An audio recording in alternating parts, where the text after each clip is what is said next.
일과 에너지는 여러분들 중학교 3학년 내용 다 하고 오셨으니까 중등 내용이랑 연결되는 부분이구나 라고 하는 거 거기에서 살짝만 여러분들이 개념 확장하시면 돼서 별반 다르지 않고요.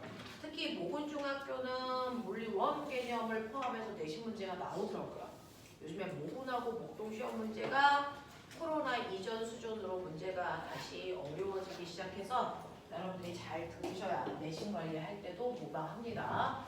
자, 그러면 첫 번째 우리가 중학교 3학년 때 배우는 일이라는 거 이거요. 여러분들 개념 다 알고 계시던데 일이 뭡니까? 라고 할 때 우리가 일상에서 얘기하는 일이라는 개념과 과학에서 얘기하는 일이라는 개념은 살짝 달라. 그래서 아빠가 회사 일 하느냐고 스트레스 받아, 엄마는 집안일 하느냐고 스트레스 받아 라고 하는 그런 일들을 과학에서는 일이라고 하지 않더라. 그래서 왜? 객관적으로 측정이 불가능하기 때문이다. 그래서 그러면 과학에서 얘기하는 모든 물리량은 객관적으로 측정 가능해야 되거든요. 그래서 이 과학에서 얘기하는 일은 측정 가능한 내용만 일이라고 하는데 어떤 거? 일이라는 거 반드시 일을 하는 대상 물체가 필요해요. A라고 하는 2kg짜리 물체가 있다라고 치자. 이런 얘기. 2kg짜리 물체가 있는데요. 이 물체에다가 내가 일을 하기 위해서는 반드시 뭐 줘야 되니? 힘 줘야 되죠. 제가 힘 줘서 밀어요. 얼마의 힘 줘요? 10N의 힘을 줬다고 가정하자.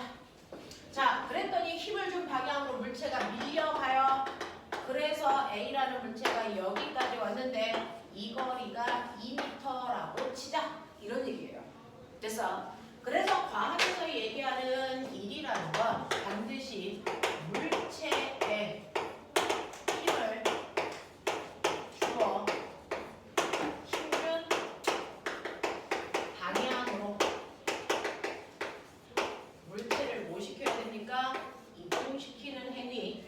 이때 생기는 물리량을 우리는 일이라고 할래 라고 하는 겁니다. 물체에다가 힘을 줘서 물체는 반드시 힘을 준 방향으로 가야 됩니다. 그 방향으로 이동시켰을 때 난 이랬다라고 하고 이때 물리량을 우리는 1이라고 하는데 그러면 객관적으로 측정이 가능하다 그랬으니까 1 구해야 되겠죠? 내가 한 일 얼마입니까? 라고 하면 네가 준 힘과 그 힘의 방향으로 이동한 거리의 곱이에요. 그러니 제가 준 힘은 정신 차려 10N의 힘으로 2m 밀고 갔어요.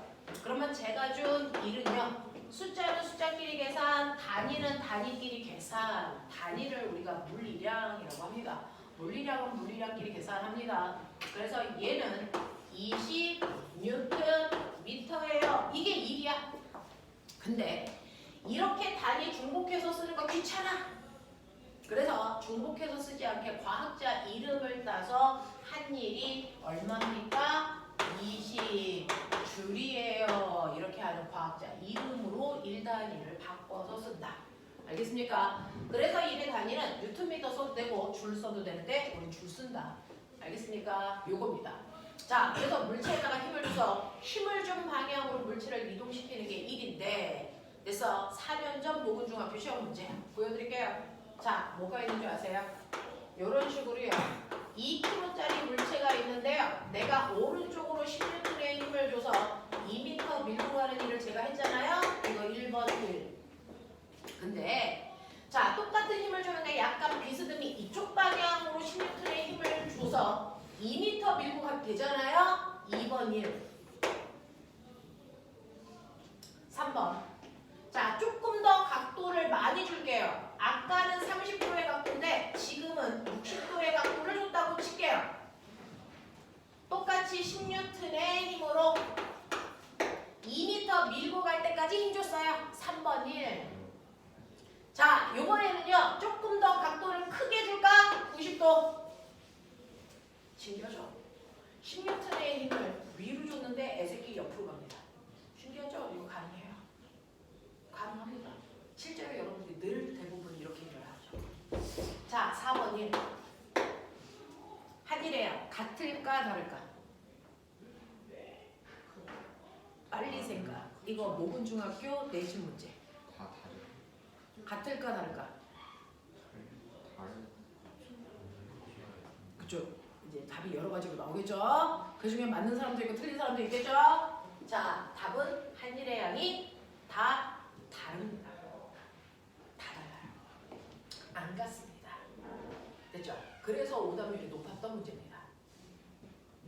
한 일이 제일 많을까요? 찍어 빨리. 몇 번에 한 일이 제일 많을까요?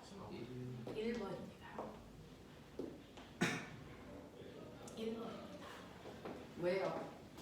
왜 1번에 일이 제일 많아요? 자, 한 일의 양이 이렇게 된다. 왠지 아세요? 일은요, 그냥 힘줘서 물체를 이동시키는 게 아니고요. 물체를 힘준 방향으로 이동시키는 거거든요. 그럼 거꾸로 얘기할게요. 이동한 방향으로 쓴 힘이 얼마냐? 그걸 찾아야 돼요. 이동한 방향으로 쓴 힘이 얼마야? 이거거든요. 1번 같은 경우에는 2m 밀고 가는 오른쪽 방향으로 10N의 힘 다 썼어. 그러니까 얘는 힘이 10N이고 밀고 간 거리가 2m라서 한 일이 20줄이야. 이렇게 할 거예요. 근데요, 됐죠? 여러분들 2번 같은 경우에는 어떻게 힘을 준 거냐면 비스듬한 방향으로 10N의 힘을 준 거거든요. 근데 물체는 이렇게 간 거거든요. 그러면 이 방향으로 사용한 힘은요, 여기서 수선에 발을 내린 만큼 요만큼의 힘만 수평으로 사용한 힘이고요. 됐죠? 그걸 뺀 나머지의 힘이 수직 방향으로 물체를 살짝 들어 올리는 똥꼬를 들 때 든 힘이에요. 그래서 여러분 생각해 보세요. 이렇게 물체가 있는데 얘가 움직이는 방향과 정확하게 수평으로 이렇게 힘을 주면 그 힘이 다 물체를 잡아당기는 데 쓴 거예요. 근데 물체가 이렇게 있는데요. 약간 위쪽 방향으로 힘을 주면 약간 똥꼬를 들어서 끌고 올라가는 거거든요. 그러니까 내가 준 힘은 물체를 이동시키는 방향으로도 힘을 주지만 물체를 살짝 들어 올리는 데도 힘을 분산해서 쓰는 거예요. 그러면 실제로 물체를 이동하는 데 사용한 힘은 얼마입니까? 라고 하면 요 각도가 몇 도니까? 30도니까. 됐어. 수평 방향으로 작용한 힘과 수직 방향으로 작용한 힘 이렇게 표현해 보시면 됐죠? 30도일 때 세 변의 직각삼각형일 때 변의 길이 비율 몇 대 몇 대 몇입니까? 1대 2대 루트 3이다. 기억하시죠? 그러니 2에 해당되는 힘이 10N이래요. 그럼 물체를 위로 들 때 쓰는 이 힘은 얼마? 5N. 물체를 끌고 갈 때 사용한 힘은 얼마? 5 루트 3. 이 정도의 힘을 사용한 거잖아요. 자, 루트 3이 얼마지? 대략 1.7이니까 8 곱하기 1.7 해봐. 얼마야? 8.5. 됐죠? 그러니까 물체를 이동하는 방향으로 사용한 힘은 대략 8.5N의 힘을 쓴 거지 10을 쓴 게 아니다. 이 얘기야. 그러면 8.5N의 힘으로 2m 밀고 갔니? 오케이. 그러면 네가 한 일은 17줄이야. 20보다 작아. 이 뜻이에요. 맞아. 자, 그래서 이거는 물체가 움직임 방향과 30도를 이룰 때고요. 60도를 이룰 때요. 요 각도가 60이래 고명아. 그럼 이제 어떻게 되니? 길이 비율이 어떻게 됩니까? 1대 2대 루트 3이잖아요. 맞아요? 그러니까 물체가 움직임 방향으로 사용한 힘은 네가 비스듬한 방향으로 준 힘의 얼마? 절반인 거죠. 그러니까 여러분들이 수평으로 잡아당길 때 쓴 힘은 얼마밖에 안 돼? 5N밖에 안 돼. 거기에다가 2m를 곱해. 그래서 한 일이 얼마야? 10줄밖에 안 되는 일을 한 거야. 우와, 각도가 물체가 움직임 방향과 각도가 커지면 커질수록 힘을 조금밖에 못 쓰네. 그러면 90도가 되면 90도 방향으로 10N의 힘을 줬대요. 그러면 수평 방향으로 사용한 힘은 얼마일까요? 수평 방향으로 사용한 힘은 이 힘 끝에서 수선에 발을 내린 이 길이만큼이 수평의 힘인데 얘 수선에 발을 내려보세요. 수평으로 사용한 힘 있어 없어? 없어요. 0입니다. 맞죠? 그러니까 물체가 움직인 방향으로 사용한 힘 0이에요. 머리가 조금 있는 사람들은요. 아, 이 힘의 크기가 이 힘을 F라고 하면 이 힘의 크기가 얼마구나? 코사인 세타거든요. 맞죠? 자, 코사인 90도 얼마? 0이라고요. 알겠습니까? 그 뜻이에요. 그래서 물체가 수평으로 움직이는 방향으로 사용한 힘이 하나도 없어. 자, 근데 이부터 아무리 네가 갔어? 그래봤자 한 일이 0이야. 이 뜻입니다. 그래서 우리 중학교 3학년 내용에서 배웠죠. 물체가 움직인 방향과 힘의 방향이 몇 도일 때? 90도일 때 한 일 얼마다? 0이다. 이제 이해하시죠? 그 방향으로 사용한 일이 하나도 없기 때문이다. 알겠습니까? 이 얘기.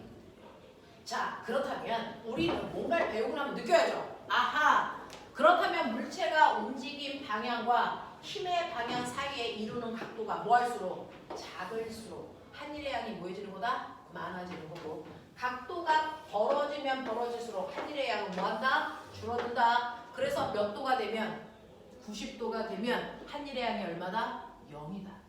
알겠습니까? 그래서 우리가 미친 듯이 일을 한다라고 했는데 사실은 일한다라고 했는데 한일이 0인 경우가 있다. 알고 보니까 한일이 하나도 없대. 어떤 경우입니까? 가장 중요한 힘중 방향하고요. 물체가 이동한 방향이 몇 도를 이루고 있을 때?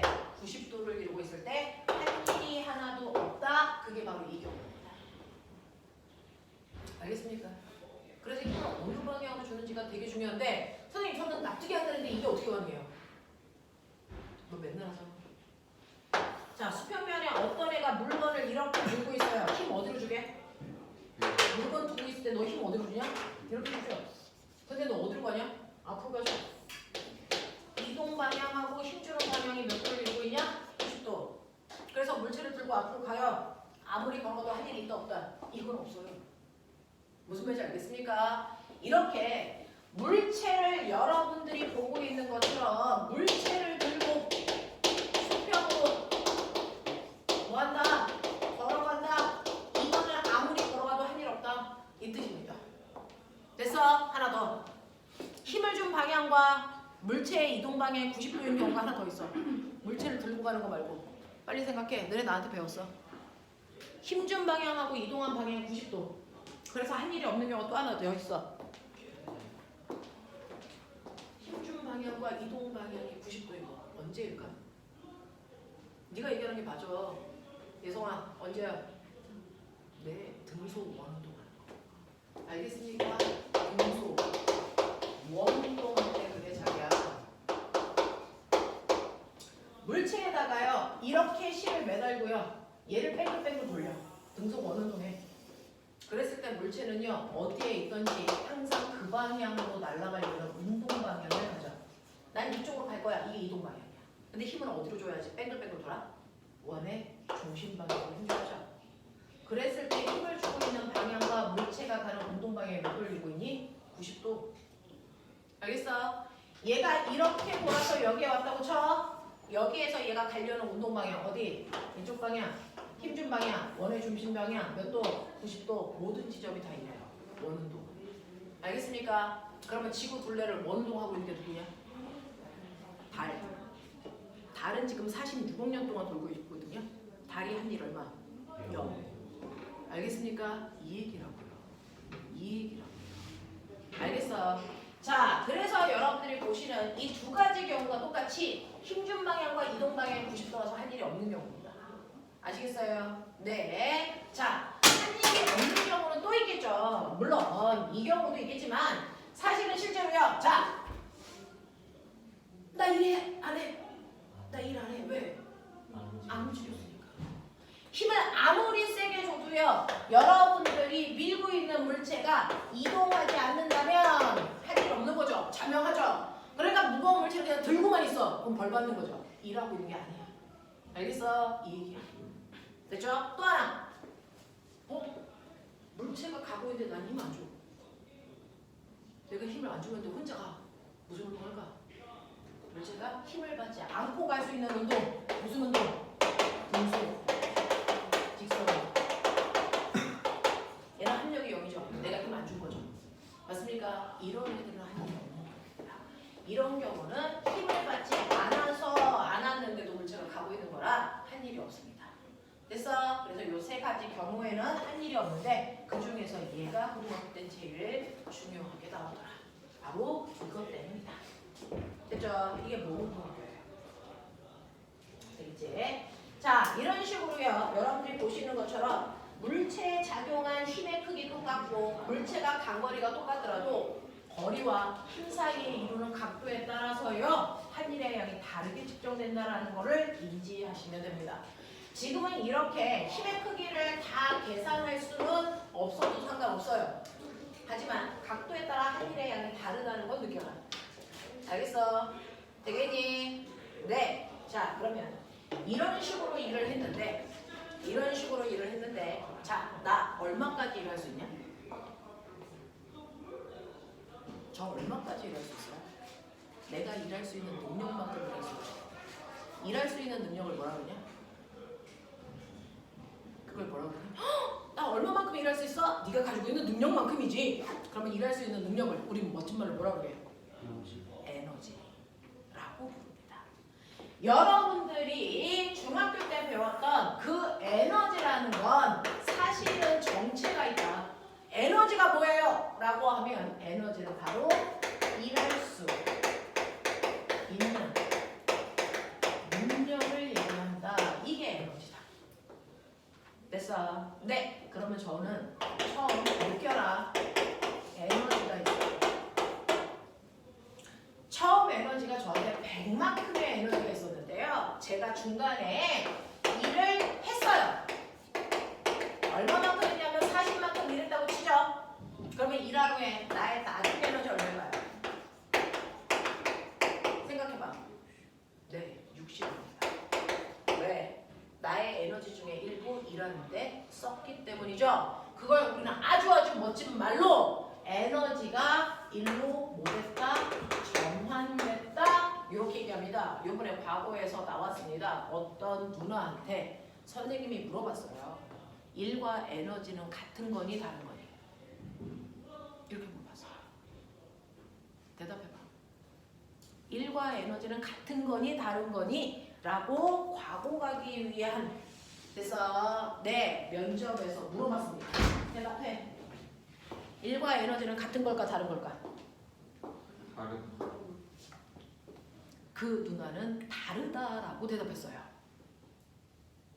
다른 애는 같다라고 했어요. 누가 합격할까요? 둘 다요. 왜 물어봤어요? 왜 물어봤어요? 이유를 얘기하라 그래요. 자, 그럼 해봐요. 이유를 얘기하라 그래요. 일과 에너지는 같은 거니 다른 거니? 어떤 물리 선생님은 같다라고 수업을 정말 하십니다. 어떤 물리 선생님은 다른 거다라고 수업을 하십니다. 어느 선생님 맞으세요? 둘 다 맞으세요.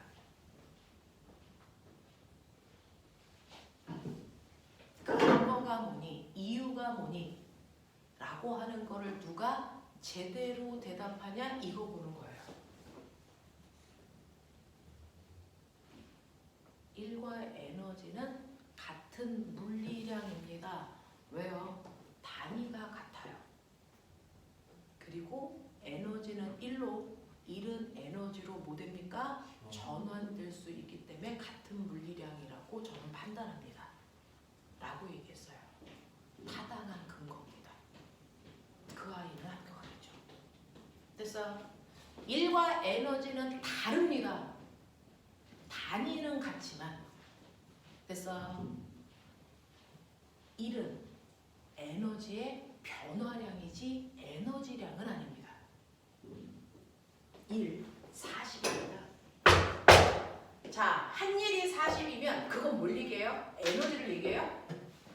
에너지는 100 아니면 60이잖아. 근데 일은 뭘 얘기해요? 에너지 변화량을 얘기합니다. 알겠어요? 네. 그래서 일은 에너지의 변화량을 얘기하기 때문에 일과 에너지는 다른 물리량입니다. 맞는 얘기입니다.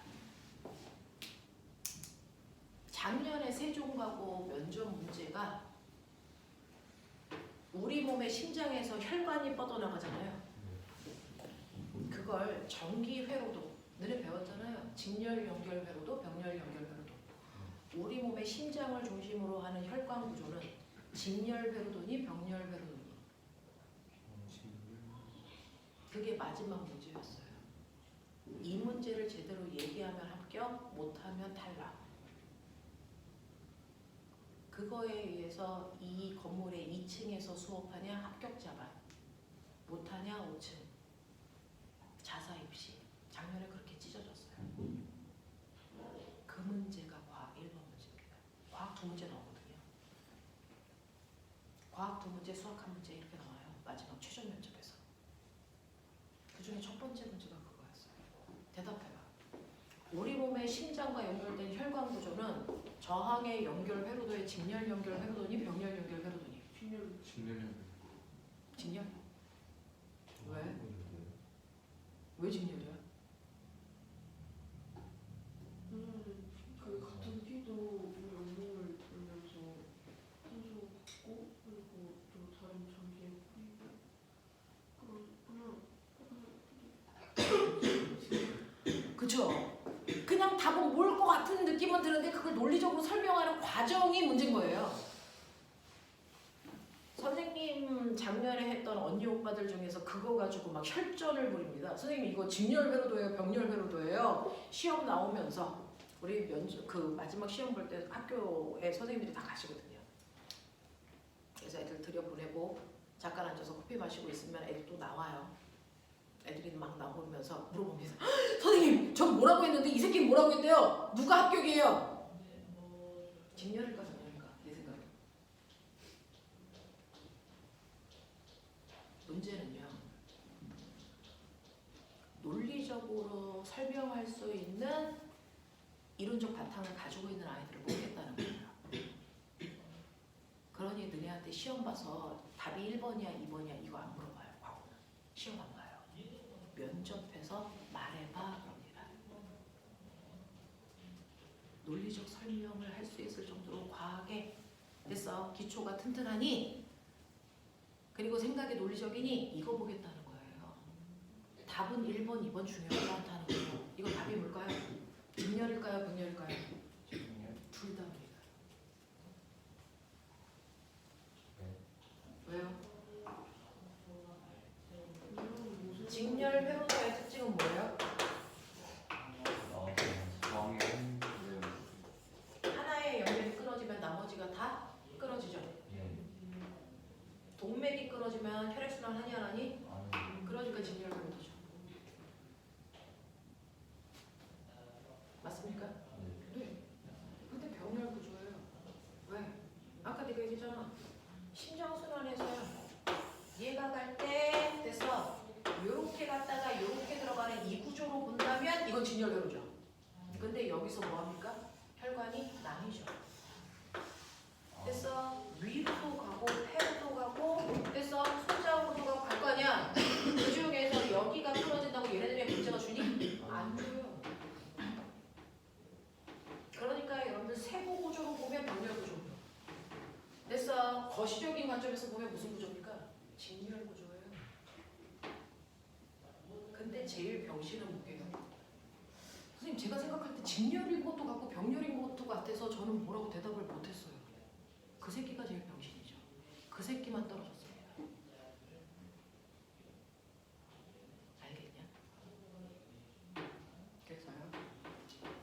사실은 우리는 이론을 배워야 되는 시점이라 내가 이론적인 근거가 아직 없으니까 그걸 배워야 되니까 이건 이거야 라고 얘기하지만 우리가 실제로 현실 생활 그 다음에 여러 가지 현상에서 적용할 때는 이런 경우로 설명해도 되고 저런 경우로 설명해도 되는 경우도 있거든요. 그걸 우리가 열린 문제라고 표현합니다. 그런 문제도 있어요. 그래서 자기 논리 구조를 만드는 거다. 자기 논리 구조를 만드는 거다. 그게 공부하는 목적이다. 그 구조가 튼튼하면 된다. 알겠냐? 네. 근데 논리 없이 반만 얘기하려는 게 제일 헛똑똑이다.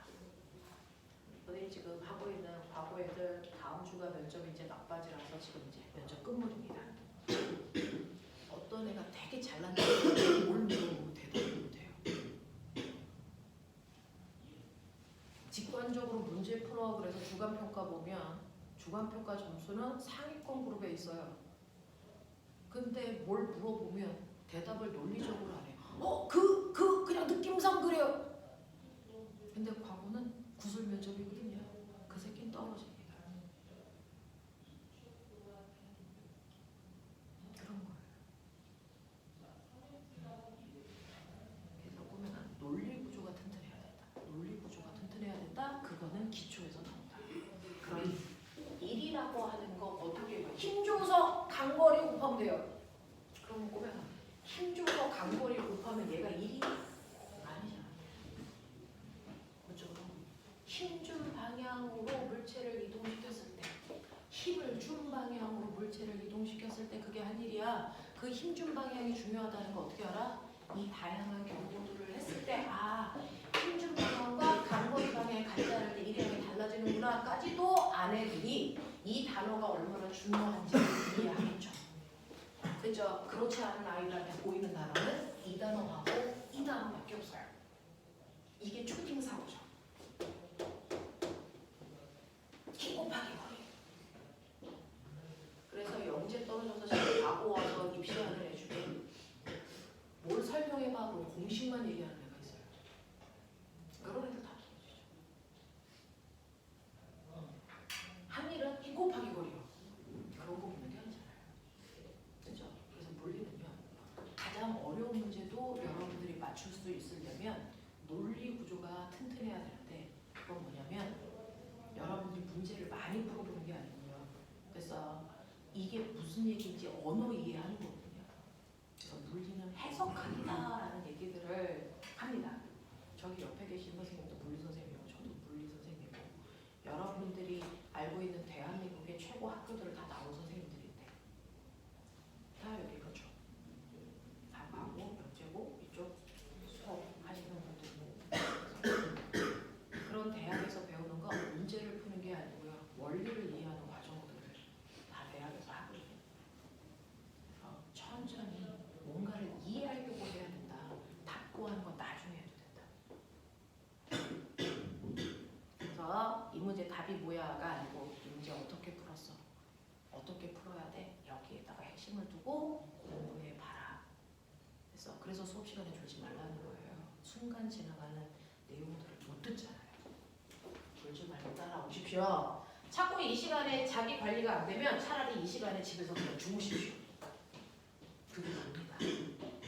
그죠? 이 시간에 와서 집중이 안 돼요. 집에서 주무시면 됩니다. 한 달에 여기 학원비 되게 비싼 거 알죠? 아이스 되게 비쌉니다. 그죠? 이거 일요일날 와서 3시간 공부하는 게 다른 하고 조그만 학원들의 한 달.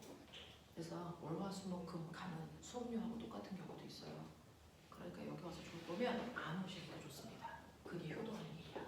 왔으면 제대로 하십시오.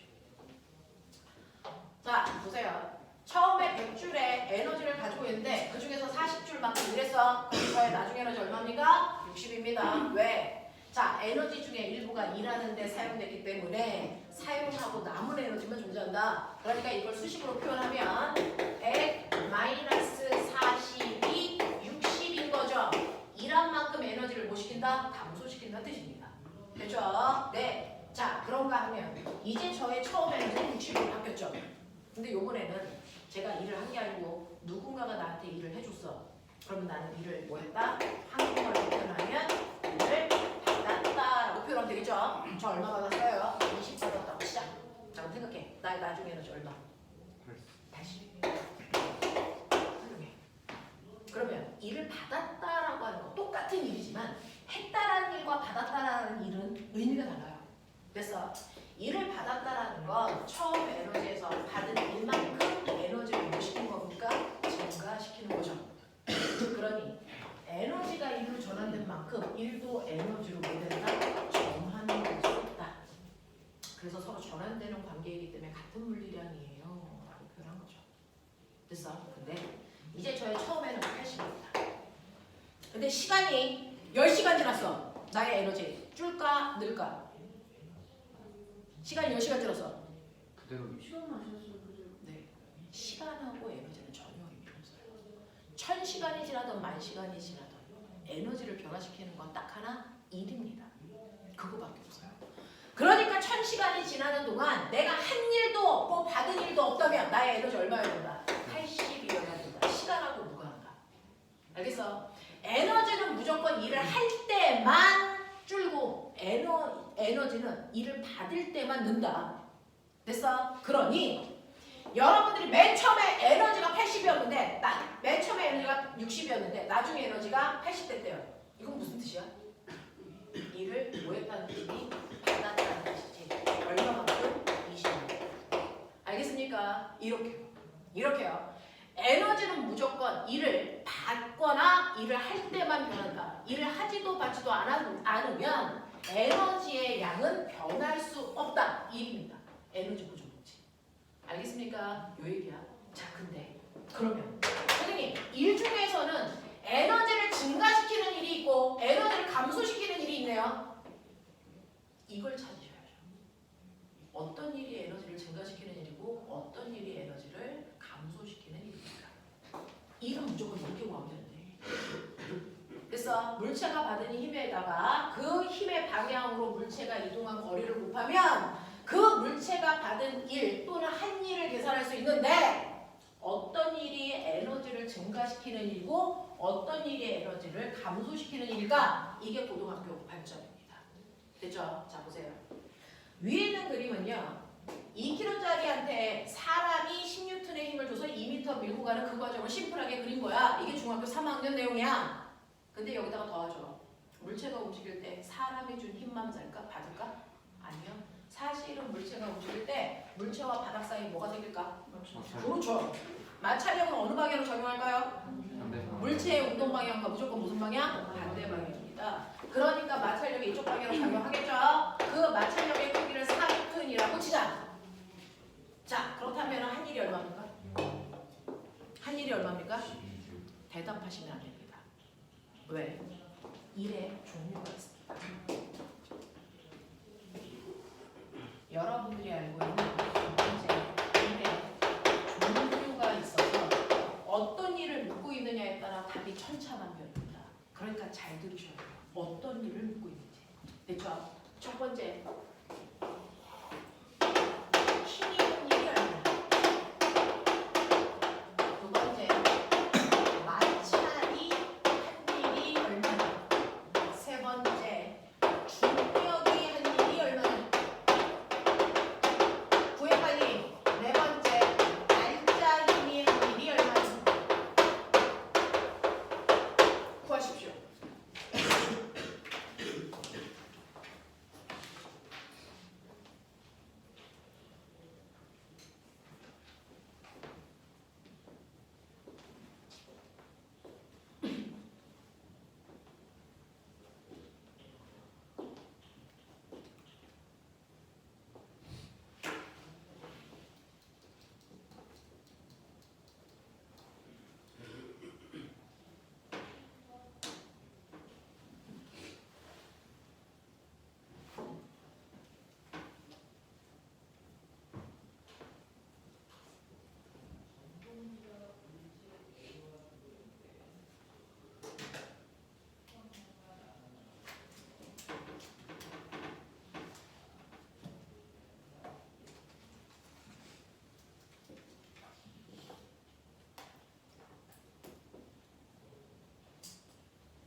해보죠.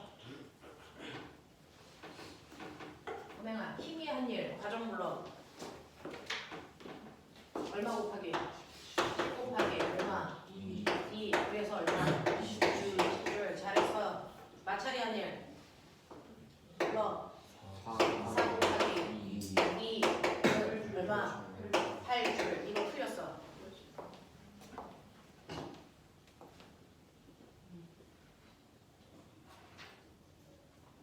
왜 틀렸어? 자, 이제부터 약속이 나옵니다. 이라고 에너지는요, 방향을 갖는 변이처럼 벡터 값일까요? 아니면 방향이 없는 이동 거리처럼 스칼라 값일까요? 일과 에너지는 방향이 없습니다. 스칼라입니다. 그러니까 이를 그래서 어느 방향으로 하던 상관이 없는데요. 됐죠? 네. 자, 방향을 물리에서 나타낼 때 플러스와 마이너스 기호 쓰는 거 알죠? 아니, 그래서 플러스와 마이너스는 수학처럼 크다와 작다의 개념이 아니고요. 물리에서는 오른쪽 왼쪽 방향 개념인데 방향이 없는 스칼라인 1과 에너지에 플러스의 1과 마이너스의 1을 씁니다. 이건 방향을 얘기하는 게 아니고 바로 에너지를 증가시키는 일이냐 감소시키는 일이냐라고 하는 행태를 나타냅니다. 행태를 나타냅니다. 그래서 스칼라에서의 플러스와 마이너스 마이너스는 어떤 의미를 포함하고 있어요. 증가시키는 일, 감소시키는 일 이런 식으로. 그렇죠? 이때요. 얘는 플러스의 일입니다. 얘는 마이너스의 일입니다. 그래서 마이너스가 붙어야 됩니다. 뭘까? 잘 봐. 이 16N은요. 물체의 운동 방향과 어느 방향? 물체의 운동 방향으로 주는 힘은 플러스의 힘입니다. 그래서 그 힘은 에너지를 증가시키는 일입니다. 됐어? 자, 마찰력은요. 운동 방향과 무슨 방향? 반대 방향. 반대 방향. 물체의 운동 방향과 반대 방향으로 작용한 힘은 마이너스의 힘이고요. 그 힘이 한 일만큼 에너지가 무조건 뭐합니까? 감소됩니다. 알겠습니까? 그래서 일에는 에너지를 증가시키는 일과 에너지를 감소시키는 일이 있는데 그 일을 결정을 누가 하냐? 물체의 운동 방향과 같은 방향으로 힘을 주면 에너지를 증가시키는 일입니다. 그래서 물체의 운동 방향과 반대 방향으로 힘을 주면 그 힘이 한 일은 에너지를 무조건 줄이는 일을 합니다. 알겠습니까? 이 얘기입니다. 그래서 마찰이 한 일은 마이너스입니다. 납득하겠죠? 되겠죠? 네! 자, 중력이 아니에요. 불러요. 0이죠. 왜요? 중력이 작용하는 힘의 방향과 이동 방향도 90도. 그래서요. 그래서 이때 중학교 때 나옵니다. 물질 몇 프로 인정서 중력이 아닌 그러면 애새끼들은 아무 생각 없이 20 이렇게 쓰는 새끼들이 학교의 절반입니다. 그래서 중력이 아닌 0입니다. 왜? 힘의 방향과 이동 방향이 90도라서. 아시겠습니까? 요거 잘 찾아내셔요. 네. 알짜임이 아닌 알짜임이 한 일은요. 이 일 다 더해서 플러스 12줄이에요 라고 하셔도 되고요. 여기에서 알짜임은요. 자, 지구가 물체를 잡아당기는 만큼 바닥의 물체를 똑같은 힘으로 밀어 올릴 거니까 중력과 수직 항력의 합력이 0이라서 이 힘은 운동에 관여할 수 없습니다. 그렇죠? 자, 그렇다면 수평 방향으로 작용한 10N과 마이너스 4N 이 둘의 알짜임은 오른쪽 방향으로 6N입니다. 됐어? 그래서 오른쪽 방향으로 플러스 6N의 힘이 작용해서 2m 밀고 갔기 때문에 알짜임이 한 일은 플러스 12줄 이렇게 됩니다. 아시겠어요? 네, 이렇게 되죠. 자, 이제 제가 물어볼게요. 이 지점 가요. 밀었더니 여기까지 왔잖아요. 나요. 가에서 나로 가는 동안 저 물체는 에너지가 증가했을까요? 감소했을까요? 증가했을까요? 감소했을까요? A에서 B까지 가는 동안 사람의 힘도 작용해, 마찰도 작용해, 결국은 가에서 나까지 가는 동안 에너지는 증가했을까? 감소했을까?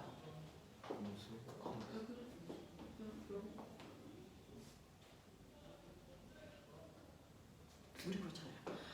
과정 너무 귀찮아. 결과만 얘기해줘. 가에서 나로 가는 동안 에너지가 증가했다고 감소했다고 얼마 변했다고 이거잖아. 그 결과가 어디 있을까요? 결과적으로 가에서 나로 가는 동안 에너지 얼마만큼 변했게? 그거 어디 있게? 결과적으로 됐어? 알짜힘이 결과에 해당되는 것입니다. 알짜힘이 한 일이 A에서 가에서 나까지 가는 동안 총 에너지의 변화량을 얘기한다.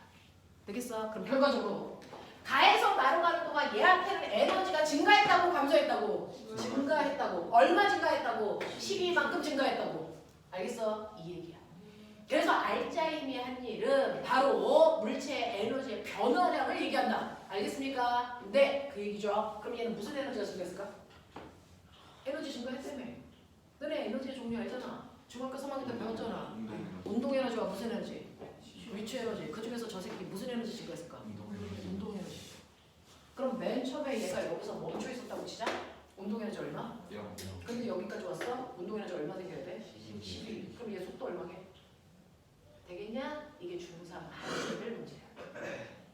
여기까지 오는 동안 결국은 에너지는 20만큼 증가하지 않고요. 8만큼 감소한 것도 아니고요. 에너지는 증가했는데 12만큼만 증가했고요. 그 에너지가 바로 운동 에너지가 되는데 운동 에너지 구하는식 2분의 1 MV 이거 무슨 말인지 알죠? 2분의 1 곱하기 질량 곱하기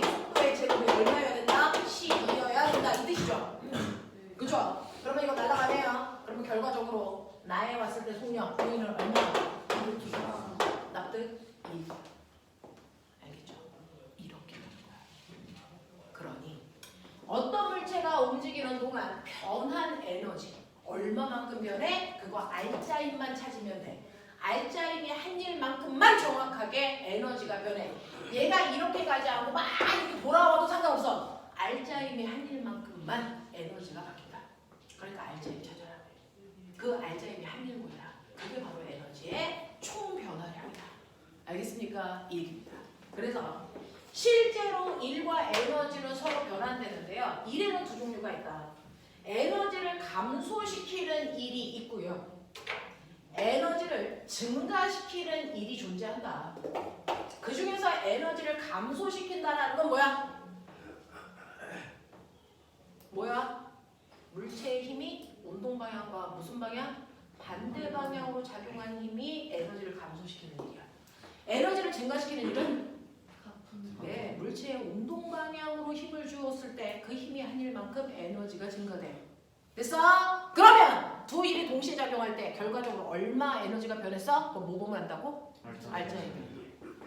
알겠습니까?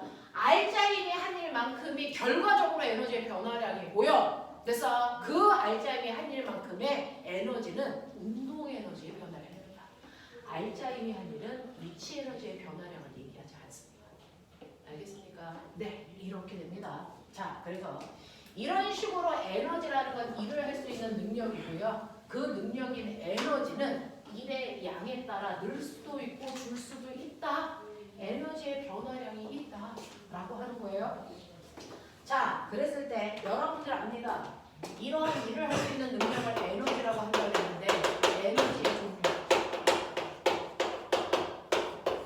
무슨 에너지? 무슨 에너지? 운동 에너지. 자, 운동 에너지 어떤 물체가 가져요? 저기 써 있잖아요. 운동해야만 갔습니다. 저 멈춰 있어요. 운동 에너지 얼마? 운동 안 하니까요. 0.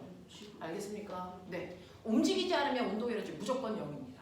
맞죠? 움직이는 순간 생기는 에너지가 운동 에너지입니다. 무슨 말인지 알겠죠? 자, 움직이는 물체가 갖는 운동 에너지 아까처럼 2분의 1 mv 제곱으로 계산하시면 되는데 이때 m은 질량이니까 자, v는 뭘까요? 속력, 속도, 속력입니다. 방향 상관없어요. 그러니 대부분의 학교에서 나오는 중3 문제 됐어. 2kg짜리 공이 있어. 정신 안 차릴래? 자, 수평 방향으로 10의 빠르기로 던진다. 1번. 비스듬한 방향으로 10의 빠르기로 아래쪽으로 던진다. 2번. 비스듬한 방향 위쪽으로 던진다. 3번. 똑바로 위로 던진다. 4번. 똑바로 아래로 던진다. 5번. 자, 다양한 방향으로 던질게요. 운동 에너지 누가 제일 커요? 다 똑같아요. 왜? 운동 에너지는 스칼라, 방향이 상관없어요.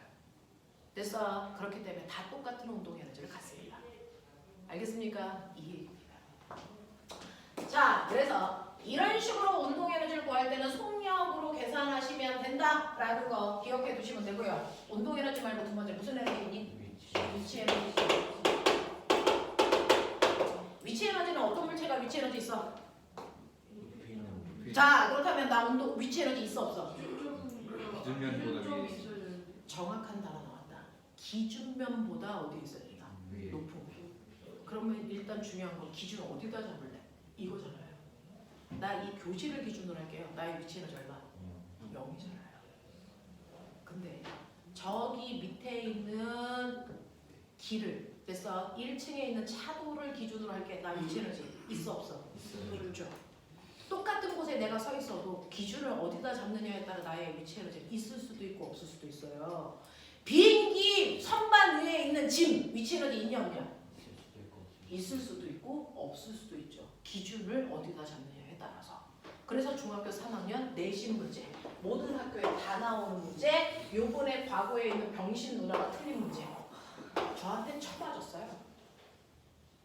자, 1층 2층 3층 그 다음에 옥상 2층 한 층의 높이 2m.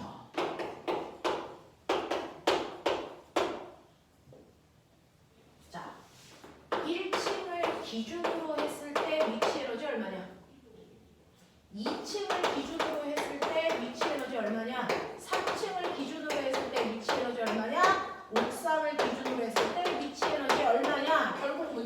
중학교 이거거든요. 됐어요? 그 언니는 7월 중학교입니다. 1층을 기준으로 했어. 불러. 위치 에너지 구하나씩.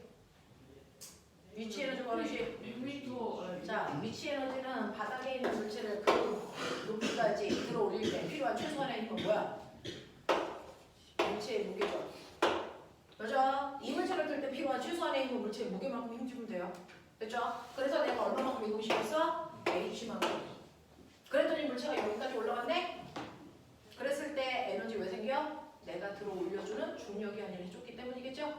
그래서 중력이 해준 만큼 이 물체는 무슨 에너지 생긴다? 위치 에너지 생긴다. 그래서 위치 에너지 구하는 식이 바로 바닥에 있는 물체를 그 높이까지 들어 올리는 NGH가 위치 에너지 구하는 식이죠. 그 중에서 중학교 때 G 값을 얼마로 써요? 9.8. 고등학교 때는 얼마? 10. 우리는 10 쓰죠. 그래서 네, 내년에 여러분들이 학교 시험 볼 때 9.8 쓰시고요. 저하고는 10 써요. 네. 자, 그렇다면 부르세요. 1층을 기준으로 할게요. 그럼 얼마입니까? 2 곱하기 10 mg. 됐어? 곱하기 얼마? 네, 6이죠. 1층을 기준으로 해서 그냥 높이가 6m 높이에 있어요. 이 얘기예요. 됐죠? 자, 2층 기준 불러. 2 곱하기 10 곱하기 얼마? 그렇지. 자, 불러. 2 곱하기 10 곱하기 얼마? 2 불러. 2 곱하기 10 곱하기 얼마니까 0이니까 얘는 0이죠. 그래서 됐어. 2층을 기준으로 할 때와 3층을 기준으로 할 때 위치 에너지 차이가 얼마냐 이거 물어봤어요. 근데 그 병신이 틀렸어요. 그래서 쌤한테 뒤지게 혼났죠. 그죠? 네, 이런 것들이야. 이런 것들이야. 그래서 위치 에너지는요. 나 위치 에너지 있어? 이거 대답하면 안 돼요. 기준이 뭔지 빨리 보셔야 돼요. 됐죠? 이렇게 칠판 턱 위에 칠판 지우개 있어요. 얘 위치 에너지 있어 없어? 있을 수도 있고. 그렇죠. 그렇다니까요. 뭐가 중요하다고? 기준이 중요하다고. 그게 되게 중요해요. 수능에서 가장 어려운 킬러 문제가 기준점을 위치를 바꾸면 나와 다 쉽게. 그죠? 그거는 나중에 뒤에서 문제로 보여드릴게요. 그래서 기준점이 되게 중요하다. 위치 에너지는. 그 기준에 따라 위치 에너지의 크기, 네, 이런 것들이 달라질 수 있다. 자, 그러면 여러분들이 알고 있는 것처럼요. 여기에 새가 날아가고 있어요. 지면으로부터 20m 높이 위에 2km짜리 새가 날아갑니다. 2의 속력으로. 됐죠? 자, 이런 상황이야. 이 새, 위치 에너지 있어 없어? 땅을 기준으로 하면 그렇죠. 네, 얼마만큼 있어요? 2 곱하기 10 곱하기 20만큼 있어서 400J만큼의 위치 에너지 있어요. 납득? 맞아? 운동 에너지 있게 없게? 있어요. 2분의 1 곱하기 2 곱하기 4 얼마만큼 있어요? 4J만큼 있죠? 그럼 저 새의 진짜 에너지는 얼마예요? 440. 얼마입니까? 저 새의 진짜 에너지는 위치 에너지가 진짜 에너지일까? 운동 에너지가 진짜 에너지일까? 이 둘을 합할까? 아니면 이 둘을 뺄까? 합하죠. 어떤 한 지점에서 하는 물체의 위치 에너지와 운동 에너지의 합이 그 물체의 진짜 에너지죠. 이걸 우리 무슨 에너지라고 합니까? 역학적 에너지. 됐죠? 그래서 역학적 에너지라는 건 위치 에너지와 운동 에너지의 합을 얘기한다. 알겠습니까? 한순간에. 자, 그렇다면 볼게요.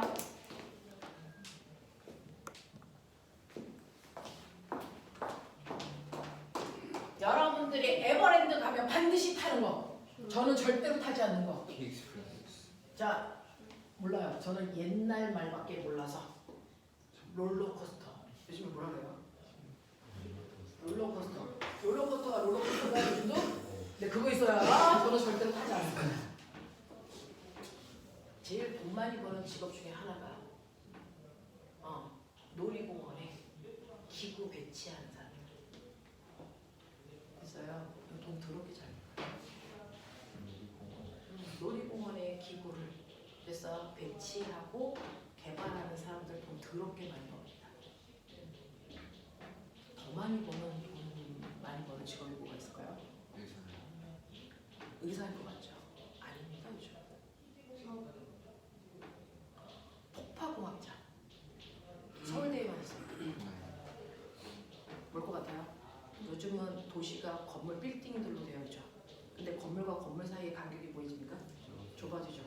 그러면 건물이 노화했을 때 재건축하려면 건물 건물을 일단 부셔야죠. 옛날처럼 건물이 넓게 퍼져 있으면 그냥 그래서 엄청나게 커다란 쇳덩어리로 부시거든요. 근데 요즘은 그러면 옆 건물에 다 튕겨가죠. 사람들 막 난리 나죠. 그럼 어떻게 합니까? 부시면 돼요. 그럼 어떡합니까? 건물에 폭탄을 부위마다 적정량을 계산해서 설치해서 폭탄을 빵 하고 터뜨렸을 때 이 재가 어디로 가야 됩니까? 이 재가요 이렇게 날아가면 큰일 나죠. 자, 건물이 이렇게 터지는 게 아니고 이렇게 폭삭 내려가게 해요. 옆에 1m 떨어져 있는 건물한테도 절대로 진동이 전달되면 안 됩니다. 근데 빌딩은 뭐 100층 가까이 갑니다. 그런 것들 재건축하기 위해서는 정확하게 건물의 약한 부분에 적정량의 폭탄을 설치해서 그 잔재가 날아가는 게 아니고 이렇게 가라앉게 하는 겁니다. 이게 폭파공학이라고 하는 거예요. 현대에 가장 필요한 방법이죠. 우리나라 서울대에 가 있습니다. 그래서 선생님이 나중에 다시 태어나면 꼭 한번 해보고 싶은 거. 선생님 남편은 토목 하는 사람이에요. 토목이 뭐게?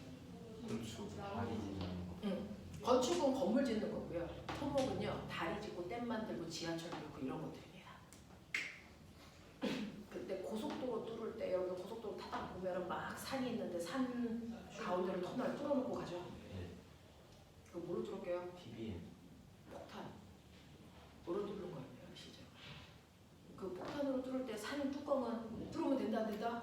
안 된다. 밑에만 뚫으면 된다. 그래서 이거 날아가면 큰일 난다. 다시 산 뚜껑 만들어내야 된다. 그래서 내 선생님 신랑이 이제 맨 처음에 그런 일을 했을 때 폭탄 양을 잘못 측정해가지고 산 뚜껑까지 날아가면 그거 한번 다시 내올리면 몇십억입니다. 그런 것들이죠. 그래서 그런 거 정확하게 측정해서 계산해서 설치하는 거 이런 것들 하고 그런 직업 되게 괜찮아요. 멋져요. 그냥 그런 폭파공학 같은 거 할 때요 가장 이제 문제가 되는 게 설계도와 실제로 신축된 구조가 다른 건물들이 은근히 많습니다. 그러면 난리 나는 거죠. 그래서 실제로 실사해야 됩니다. 그런지 아닌지 이런 것들부터 시작해서 하거든요. 그거 건물 하나만 딱 제대로 폭파시키면 여러분들 웬만한 대기업의 부정 과정들 1년 월급이 나옵니다. 그런 직업도 생각보다 되게 많아요. 돈 잘 버는 직업들. 근데 그건 엄청난 기술을 요하는 거예요. 아무나 할 수 없어요. 우리나라 유일하게 서울대 애들만 할 수 있는 것들이라 서울대에만 있어요. 것들이죠. 근데 이게 한 나라에서만 작업하지 않습니다. 그런 자격증이 있는 사람들은 전 세계적으로 불려다니면서 그걸 해요. 저런 놀이기구 설치하는 것도 에버랜드 미국에 있는 애들이 와서 설치해놓고 한 거예요. 그거 한 번 할 때 엄청나게 많은 보수를 받죠. 그래서 요즘은 뭐 의사, 변호사가 돈 잘 버는 것 같죠? 그렇지 않습니다. 그런 직업들이 되게 많거든요. 여러분이 잘 몰라서 해보십시오. 잘 찾아보십시오. 되게 괜찮은 직업들 많아요. 괜찮은 직업들 많아요. 앞으로 AI가 발달하면 의사도 쇠퇴하는 직업, 변호사도 쇠퇴하는 직업. 왜? AI가 대신해 줄 수 있어요. 그렇죠? 근데 AI가 대신할 수 없는 것들이 있습니다. 그런 것들을 찾아보시면 되죠. 여러분들은 4차 산업혁명 시대에 살고 있어서 어느 직업을 갖느냐에 따라서 되게 많이 달라집니다. 기존 직업하고 다릅니다. 그렇대요. 의사들은 쇠퇴 직업인데 절대 쇠퇴할 수 없는 직업이 있죠. 수의사. 동물은 AI도 어떻게 할 수가 없어요. 알겠냐? 외과 의사는 쇠퇴하는 직업이지만 정신과 의사는 쇠퇴하지 않습니다. 정신병자는 점점 늘어나고 있어요. 맞죠? 그래서 옆에 보면 청소년 정신 뭐 상담소 이런 거 우리 이 주변에도 있는데 거기 가는 애들 은근히 많아요. 은근히 많습니다. 그런 거예요. 중학교, 고등학교 선생님들은 쇠퇴하는 직업이에요. 없어질 수 있어요. 그쵸? 요즘 동영상도 막 있고 그러죠? 없어질 수 없는 거 유치원 선생님. 이건 AI도 그 아이들은 어쩔 수가 없습니다. 최고의 아이들이에요.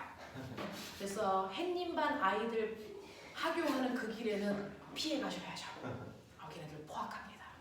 피해 다니셔야 돼요. 생각해 거야? 자, 시간이 없다고 미안. 자, 여기에 질량이 MNA가 있어요. 자, 역학적 에너지는 보존되니? 역학적 에너지 보존돼요? 네. 보존되니? 네. 역학적 에너지 보존되니? 보존돼. 역학적 에너지는 보존되는 경우가 있고 보존되지 않는 경우가 있다니까. 맞아? 그래서 역학적 에너지가 보존되는 경우는 어떤 경우야? 역학적 에너지가 보존되지 않는 경우가 어떤 경우야? 그거 알아야 돼. 역학적 에너지요. 이렇게 물체가요. 위치 에너지가 10인 아이가 바닥으로 떨어져요. 그래서 떨어질 때요. 이 물체가 중력만 받고 떨어진다면 역학적 에너지 뭐 되니? 보존됩니다. 그러니까 바닥에 닿기 직전 그래서 모든 위치 에너지가 무슨 에너지로 바뀌어요? 운동 에너지로만 바뀌어서 운동 에너지가 얼마입니까? 10이에요. 되죠? 근데 만약에 공기 저항이 작용한다면 위치 에너지 10을 가지고 떨어지는데 공기 저항을 받아요?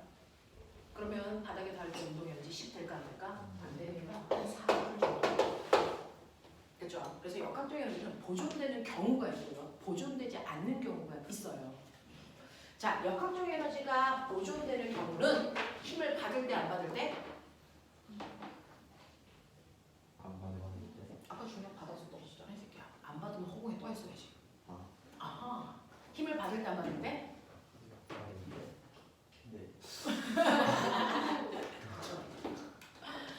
자, 역학적 에너지가 보존되는 경우가 있다. 어떨 때? 역학적 에너지를 보존시키는 힘만 받을 때. 역학적 에너지를 보존시키는 힘을 우리가 보존력이라고 한다. 그러니 역학적 에너지가 보존되는 경우는 힘을 받을 때야 안 받을 때야? 이거 무식한 질문이죠. 힘을 받는데 보존력만 작용하면 역학적 에너지 보존. 그래서 역학적 에너지를 보존시키지 못하는 힘 어찌 말? 비보존력. 이런 종류의 힘을 받을 때는 역학적 에너지는 무조건 변해. 늘 수도 있고 줄 수도 있는데. 자, 그럼 역학적 에너지를 보존시키는 힘에는 뭐가 있을까? 그렇죠. 아까 중력만 받고 떨어질 때 역학적 에너지 보존됐죠. 역학적 에너지를 보존시키는 힘이 바로 중력입니다. 그래서 중력만 받을 때는 역학적 에너지 무조건 보존돼. 알겠어? 하나 더! 뭘 것 같습니까? 용수철. 그렇죠. 하나 더! 플러스 마이너스.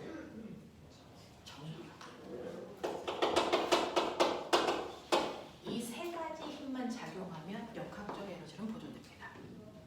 되겠어요? 저 세 가지 힘은요. 위치 에너지를 줄인 만큼 그대로 운동 에너지를 만들어내는 힘이야.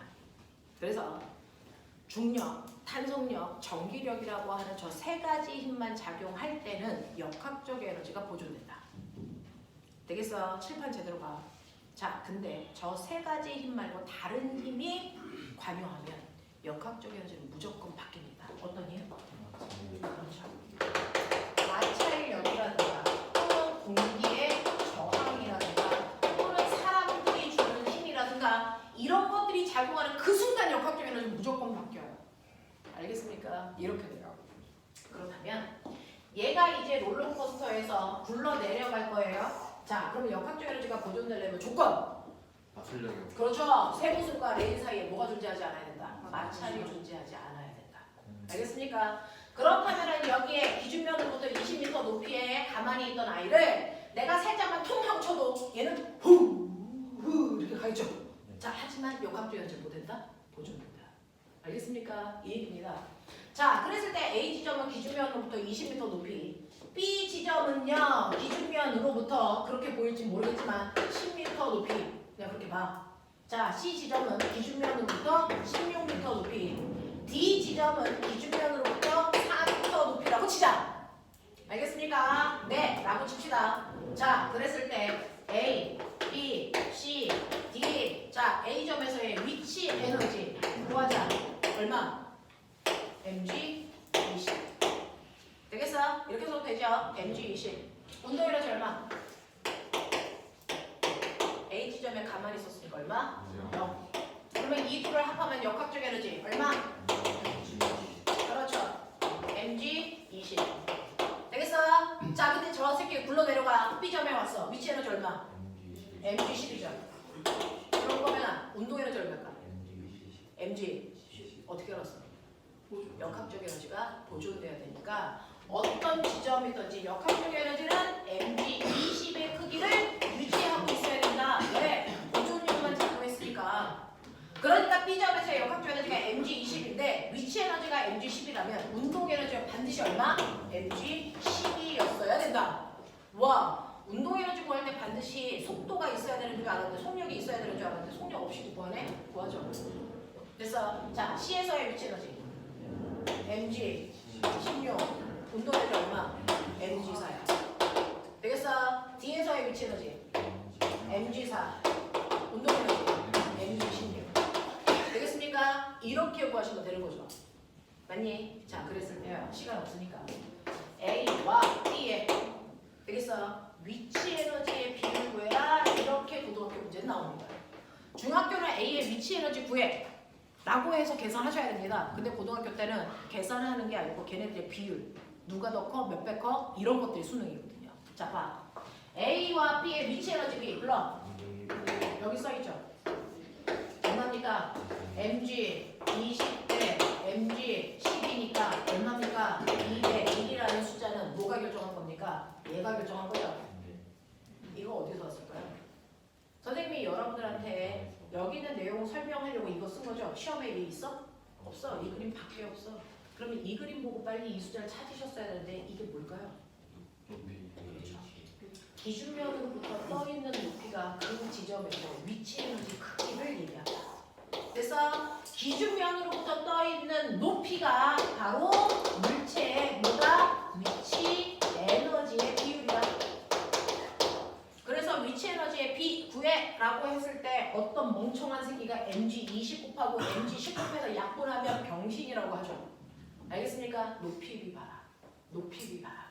그래서 A 대 B의 위치 에너지의 비율 2대 1이다. 알겠습니까? 네. B 대 C의 위치 에너지 B. 5대 5대 8. 이제 알겠죠? B 대 C의 위치 에너지 B. 굳이 여기 볼 필요 있어? 없죠? 높이 B 보면 되겠죠? 얼마입니까? 이거 5대 8이에요. 됐어? C 대 D의 위치 에너지 B. 4대. 네, 4대. 됐냐? 자, 그럼 한 단계 더 나가. 가장 어려운 게 뭘 것 같습니까? 이제 여러분들 B 대 C의 운동 에너지의 비율을 구해요. 여기 써있죠? B 대 C의 운동 에너지. 5대 얼마입니까? mg 대 mg 3입니다. 납득? 네. 그러니 몇 대 몇이고요? 5대 2. 이걸 결정하는 게 이 숫자죠? 이 숫자 어디 있는지 빨리 찾아. 20은 빼고. 왜 20이었을까요? 처음에. 속도가 0인 지점이 최고 높이입니다. 맞아요. 최고 높이에서부터 낙하한 거리가 위치 에너지입니다. 아니, 운동 에너지입니다. 왜? 위치 에너지가 감소한 만큼 무슨 에너지가 생길 거니까? 운동 에너지가 생길 거니까. 그러니까 얘 낙하거리 얼마? 10. 얘 낙하거리 얼마? 4. 얘 낙하거리 얼마? 16. 보여요? 그러니까 운동 에너지는 낙하거리가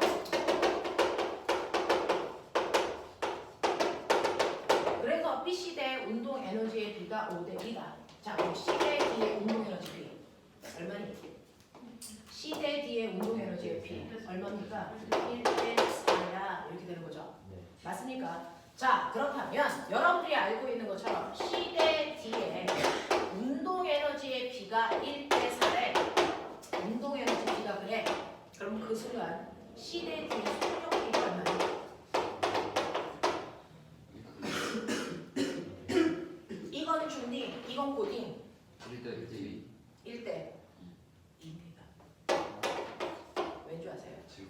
C 지점의 운동 에너지는 2분의 1 m C를 지나는 순간의 속력의 제곱이죠. D의 운동 에너지는 2분의 1 m V D의 제곱인데 비율을 구할 때 똑같은 거 날렸을 거니까 운동 결국은 이 지점의 속력의 제곱비를 얘기한 거야. 맞냐? 그러니 속력비를 물어보면 여기다 뭐 씌우면 된다? 루트 씌우면 된다.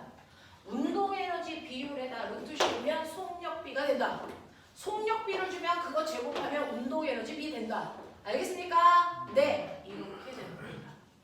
납득하겠어? 납득하겠어? 오케이. 오늘은 시간이 없어서요. 탄성 포텐셜 에너지는 못했는데 그 탄성 포텐셜 에너지 풀 수 있는 사람들은 풀고요. 못 푸는 사람들은 그걸 뺀 나머지 문제만 풀어가지고 오시면 될 것 같고요. 그래서 숙제가 어디까지냐면 요 파트에 기출문제가 좀 많아서 문제가 많습니다. 50페이지까지 문제 풀어놓고 숙제. 다 봤어? 하겠냐? 내 새끼들아. 네, 여기까지 하죠? 다음 주까지 숙제 잘 해가지고